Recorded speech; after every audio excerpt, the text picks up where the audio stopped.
Գավառ Հայկ Կոնջորյանը։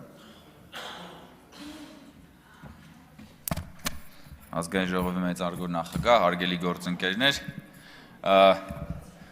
հարգելի ինդիմադիր գործընկերներ, ձեր խորհրդարանական գործունեության մայրամուտն ենք հիմա մենք տեսնում եւ ակնհայտ է, որ պերաշկին այնուամենայնիվ ավելի լուրջ քաղաքական օրակարգ է ստեղծում Հայաստանում, քան թե դուք։ Որովհետև վերջին շաբաթներին ակնհայտորեն դուք պտտվում եք պերաշկու շուրջ։ Պերաշկին դարձել է ձեր առանցքը։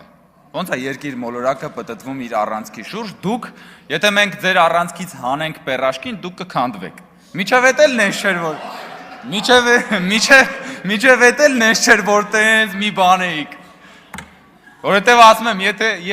եթե տես լուրջ քաղաքական կշիռ ունենայիք, ձեր առաջնորդը կլիներ մի պատկառելի դաշնակցական։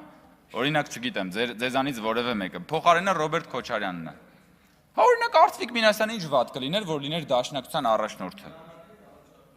Չէ, ես ամենայն հարգանքով եմ ասում, բայց ցավոք սրտի 135-ամյա դաշնակցությունը մարդ չի գտել, որ իրեն առաջնորդի դաշնակցականների մեջ։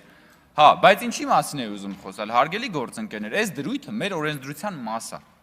Մեր օրենսդրության մաս է, տիմերում, կուսակցությունների մասին օրենքն է արգելում, անձնանուններ օգտագործել, այսինքն այն որ դուք ներկայացնում եք, որ կարծես սա օդից եկավ, ուրիշ մոլորակից եկավ, հայտնվեց այստեղ, այդպես չի։ Դուք շատ լավ հասկանում եք, որ սա մեր օրենսդրության մաս է, եւ հիմա մենք այդ օրենսդրությունը ամբողջական դարձնելու եւ Հայաստանում ընտրությունները համամասնական ընտրակարգի տրամաբանությամբ քաղաքական դարձնելու անձերից անդին քաղաքական ընտրություններ կազմակերպելու տեսանկյունից նաև անում ենք այս փոփոխությունը։ Իսկ եթե որևէ մեկը քաղաքական օրակարգ ունի, քաղաքական տեքստ ունի ասելու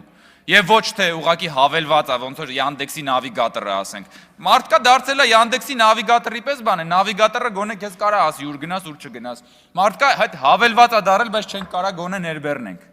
Այսքան է, շնորհակալություն։ Շնորհակալություն, պարոն Կոնջարյան, հարգելի պատգամավորներ, այժմ քվեարկության ենք անում որոշման նախագիծը։ Քվեարկությանը դրվում 2026 թվականի ապրիլի 7-ին ժամը 11-ին գումարված Հայաստանի Հանրապետության ազգային ժողովի արտահերթ նիստի օրակարգային հարցերի քննարկման հատուկ ընթացակարգի մասին ազգային ժողովի որոշման նախագիծ ընդունելու մասին հարցը քվեարկություն։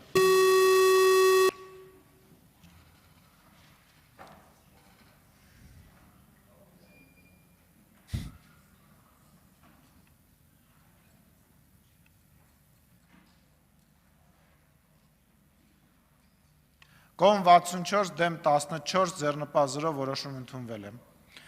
Հարգելի գործընկերներ, այժմ քննարկում ենք օրենքի նախագիծը